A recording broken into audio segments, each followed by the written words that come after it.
Hey everybody, we are talking indie agency news preferred partners.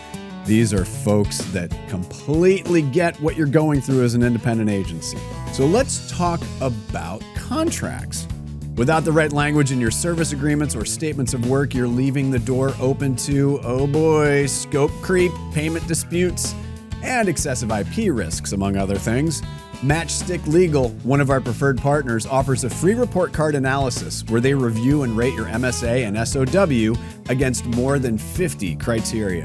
Find out if you're getting an A+ or need improvement at matchstick.legal and see all of our partners at indieagency.partners.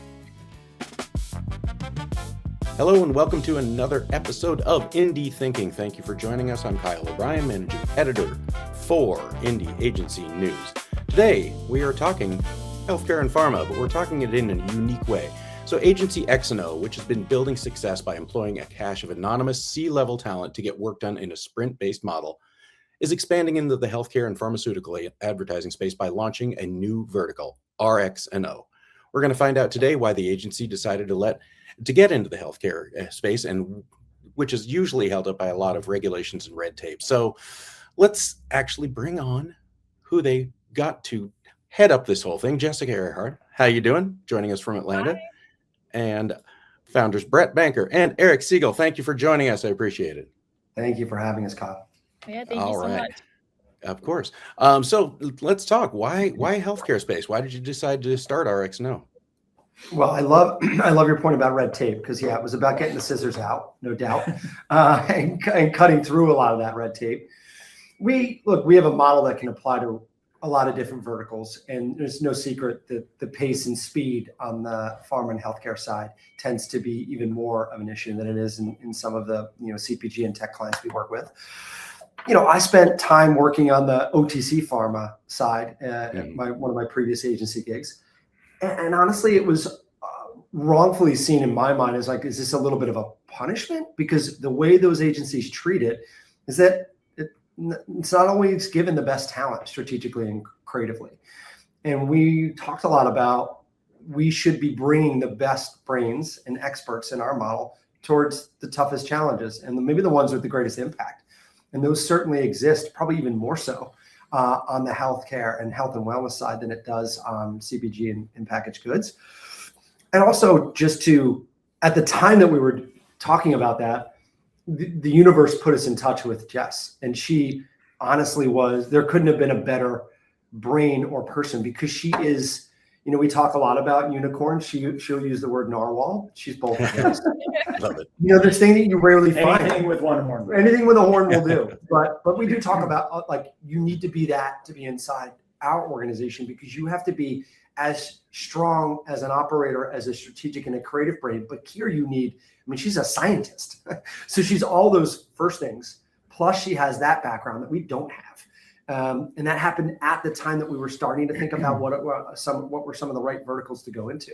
So the universe was calling us to come together, to be honest. Got it. So Jessica, so how did you meet Brett and Eric, and how did you kind of get involved in this whole thing? I think somebody mentioned that I had been consulting, and funny story, they called me and said, hey, would you like to be an expert in our network? And I said, no, but I'll build you a health vertical. And they were just like, who's this person? But then after a few more talks, you really can't fake enthusiasm. And I love what I do. And I'm fired up about lots of things and that intersection of science and story. And I think they felt that it came through, and here we are. All right. Well, give us a little bit about your background and how you kind of landed in the healthcare space. Yeah, I had a quarter life crisis pretty early on that helped me. I was pre-med my whole life. Even though I have an artist mother and an artist brother, I think I saw that struggle, and we're not really encouraged early on, to pursue the arts all the time. It's, let's do something practical. So I loved science and I loved writing, but I went into pre-med in school. I studied neuroscience at UPenn. I was getting ready to apply to Harvard Medical School by doing clinical research and trying to get published before I applied. So I have authored those clinical publications. And after 2 years of a fellowship in a hospital, I just realized that was not my calling. I loved the learning, but I loved translating the science. I didn't love practicing it. So again, had like a brief quarter life crisis, and then happened into this industry that married two things that I loved so much: science and medicine and molecules and story and narrative and human emotions. So that's how I came into this industry. And I think I'm uniquely fluent in science, story, and also chaos. Amazing. Which is helpful in this industry. Yeah, absolutely. Yeah, absolutely. You hear that, Kyle, and then you just go, you can understand how, to Brett's point, it's like, sure, we have all these conversations that are, constantly ongoing about where do we want to sort of, focus the X&O lens next. And you can keep talking about that, but then someone enters your life, and comes in real hot like that. It just sort of becomes, that last puzzle piece that just kind of fits. And all signs point yes.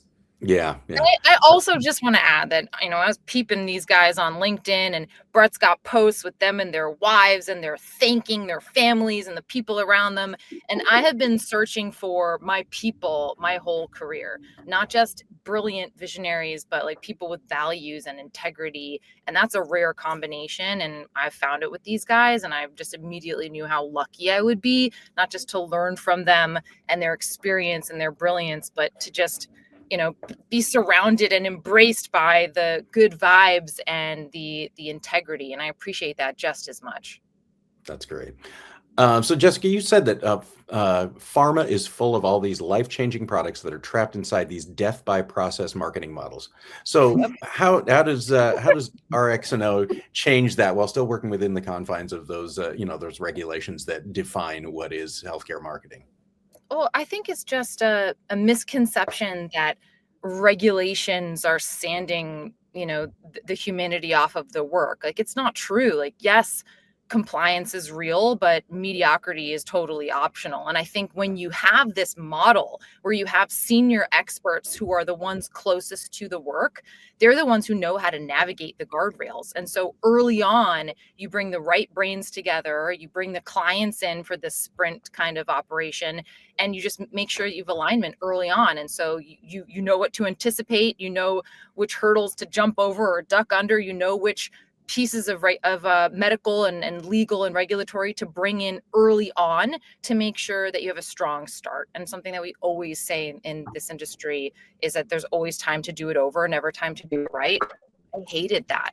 We always spun out in pharmaceutical communications. There's 72 rounds of a digital sales aid for a healthcare professional.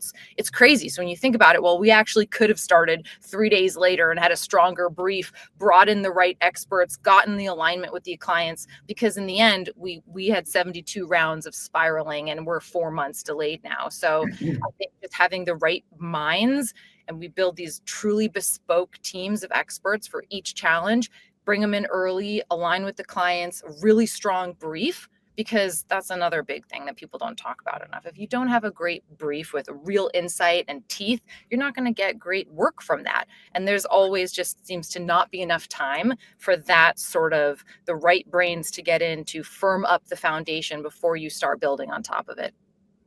Right. And Kyle, what X&O gives us and Rx&O is Jess has a lot of the contacts in the medical side, both creatively and strategically, and can really understand and navigate the FDA guidelines and making sure we know what to say and how to show up. But then she also now has access to the 260 people in our network that maybe some have spent time in pharma, some haven't, but sometimes you just need a different brain that maybe hasn't played there, and she can now build teams that bring both of those sides together. Amazing. So, I mean, what did you hear from potential clients that would make, health and pharma something that X&O wanted to get into? What were you hearing out there that you saw? Okay, this is a way we can disrupt this further and actually move this forward. Jess, you can talk about specifically on the healthcare side, but like in general, the pain points are always the same. Brett said there's any number of verticals we can get into. Why? Because like the relationships are sort of falling down on some of the same issues across the board, right? I mean, the timeline shrinking, the budgets shrinking, the remits of the C-suite sort of driving these brands growing and growing. Just a level of distrust in agency partners, especially on the pharma side, in terms of how much bloat and inefficiency am I paying for? And like, when you hear that over and over again, it just lines up with our fundamentals, right? Even if we don't have necessarily all of the experts in that moment, you just go from a positional standpoint, right? And our proposition is built to service that. So as soon as we can just get the right brains into the roster, we're ready to go. But I think the pain points they're always the same. Yeah. Eric really nailed it. Everything that they were trying to combat is just amplified in the world of healthcare and pharma advertising, because you have the bloat, the inefficiency, the layers, but the over-engineering, but then you add that layer of compliance and regulatory, and it's just so much more so. All of those problems just become amplified.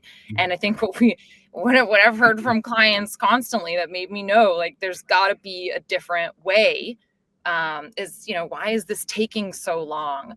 Why are there so many meetings? Why are there 40 people on this call? Who's in charge? Who's coordinating the next step? It's just this like dilution of accountability and meetings about meetings. It's like the model became optimized for like process, not impact and meaning. And I think that the clients feel just as constricted and wrapped up in it as the talent inside the agency, and everyone's just like, dear Lord, can we just cut through the red tape? Like, can we build something better? Can we work together differently? And with AI now collapsing a lot of that middle layer, like, I think everything is moving faster, and this is the right model to be building towards the health brands of the future.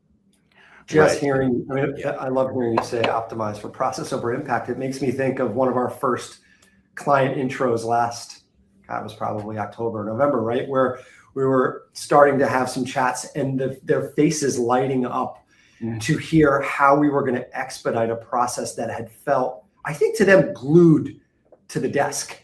You know what I mean? Like, there's no way to change this. And to talk to them about how we, with Jess, we're going to potentially work with them in the future and how it would work. It was, I think, it felt like like that doesn't exist. It just almost felt like you could get a sense from them that they felt trapped. Everyone else had almost given up. Yeah. Just going, this is oh, man. Guys, the light drains. Think about when you start a project, how excited you are. And then by month 7 and round 82, the light is gone. Everything. Like, nobody even wants to work on it anymore. That's why you've got to strike when the iron's hot, like bottle up that pitch energy, get everyone while they're really excited, 100% focused, not with the laser beam fragmented and splintered into 1,000 different directions, and just like laser through things one at a time. It's like a magical way of working.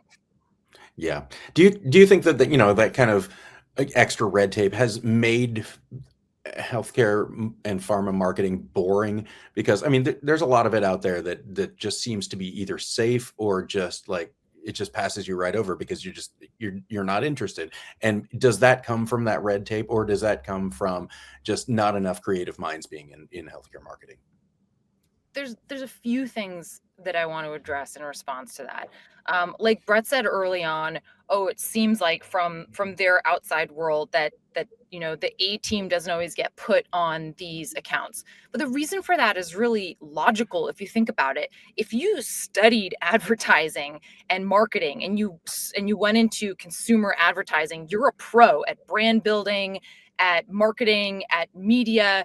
And if you went to school for medicine or biology, or you got your PhD and you wound up in pharma, like, one is not an expert of the other. And I think there needs to be more mutual respect instead of competition and insecurity, because you cannot be both an expert in science and an expert in brand at the same level. So you need the right integration, and you need to be able to translate that So that I've constantly seen extraordinary creatives like come in and out of healthcare, and they had an incredible idea, but maybe they didn't quite understand the mechanism of action of a molecule. And a lot of times some of the pharma people are like, oh, they're not smart enough. Like, no, we've got to simplify.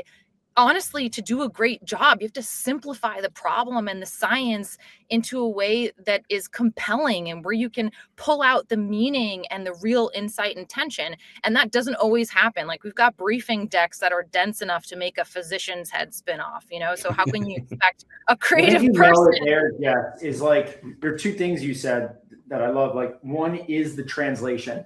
And I think that is, one of the things we recognize in Jessica, like, immediately, that she does speak both of those languages. And I think that is a requirement if we're going to bring these worlds together and have them not just work together, but compound each other's strengths. So I think that's number one. And the other is that brief has to be written in a different way, because you brought up the humanity, like it.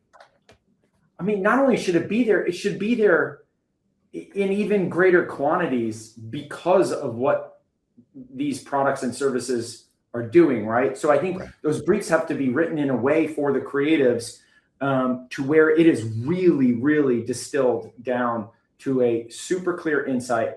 And the regulation is really nuanced, but those sort of pitfalls and traps and the lane that you need to stay in, if that is clearly identified, you just go, that's a tight sandbox, right? And that should be an opportunity for great creative work to come out. The other thing I would say too, though, and some clients may not want to hear this, but many clients get the work they want or they deserve. So, I talk about three things that we want from every client at X&O. It's kind in the relationship, decisive, because the pace at which we work demands it. And we say all the time, ambitious. Like you need, if they don't have that kind of ambition to step outside of the category norms and what the answer might look like, then we're probably not the right partner for you. And some don't. Some want the work to look a certain way because it needs to get a certain green box score. And if you don't do it a certain way, it's not going to get that. And we may not be the right fit for that kind of client. That's okay. Right. So talk to me about where you want RX&O to go. What do you want to be kind of considered within the industry moving forward as you gain force? I think we want to continue to be the CMO's secret weapon. Like, I think there will be a place for big agencies at scale, but for those high stakes moments when there's urgency and there's no time to go through the normal process, I want them to hit the button, put up the bat signal, and be like, when we can't get this wrong, because when we don't have time, when it's too important, let's just go get the expert team at RX&O. And that's what we would love to, building off of, the vision of X&O. Mic drop, baby. Mic drop. Well said. So where can people find you? And if they want to change the course of healthcare marketing, where can they find you? They can always find us on LinkedIn. They can find us at heyxo.co. Oh, you mean like that? Ready. Fancy moves. Emphatically introducing RX&O. As you can tell, Kyle, we truly, we're giddy about this. We are. I mean, this industry, these products, these services, it's not just right for disruption. It deserves a little bit more attention and an update in the way it does things. Serendipity is a powerful thing. We have had the benefit of seeing a great response to our model at X&O, and then you start having, what other verticals, as Eric said, can we disrupt? And then this powerful figure comes into our life that has all of the makeup to actually disrupt with the knowledge that we don't have in the category. And that's what gives us that emphatic drive and confidence that, like, I think, and some of the early response. I mean, we're just kicking off. We've been working in the background for a bit and chatted with a bunch of clients, but you can tell the appetite is there. Yeah, absolutely. I mean, we did the same thing. Go ahead, Jess. I was just going to say, like, the translation layer that we're able to build through the combination of our networks, like the network of X&O and then the medical science minds from my world. We want to make the science more accessible to the most extraordinary talent, but we also want to help our marketers in the healthcare world. And you asked Kyle earlier, like, why does so much of the work look the same? Like, how are you going to be able to, are you really going to be able to make work that looks different? A lot of times, everything sort of just lands in a safe place because there's so much no that we hear from what we call the MLR, the medical legal regulatory review. I had a former chief creative officer who was like proud, I can take the most bullets, and that's what it feels like sometimes. You hear so many no's from really intimidatingly intelligent people, doctors, regulatory lawyers, right? And I think that, again, you have people who go to school for that. That's their expertise. They're intimidatingly intelligent. Then you have marketers who may not know how to defend when the medical person at the table is saying, well, this data and this number and spitting out efficacy, everybody just kind of freezes. They don't know how to navigate that or done work. So they're like deflated, and then you just go towards what's safe. And then you go through that battle enough and you have so much whiplash and scars and the bruising, and like the last meeting's wounds haven't healed, they're festering. So you go to the next one and you don't have the fight in you again. But I've always had the fight. It's a good fight, and it's not about being contentious. It's about understanding the data and the science enough to be able to defend the great ideas that bring meaning and feeling into the work. And I think that this industry has overcorrected it a little bit towards risk mitigation, and it's kind of underlearned attention. Because at the end of the day, if nobody remembers your message, that message has failed. Right. So that's why this marriage, this union is a beautiful thing, just getting truly the right minds together with no ego, because I like to talk about, holdco frenemies when they bring together the hotshot consumer agency with the perceived nerdy pharma folks. They don't actually get along. They're not actually on the same team. And there's love and mutual respect here.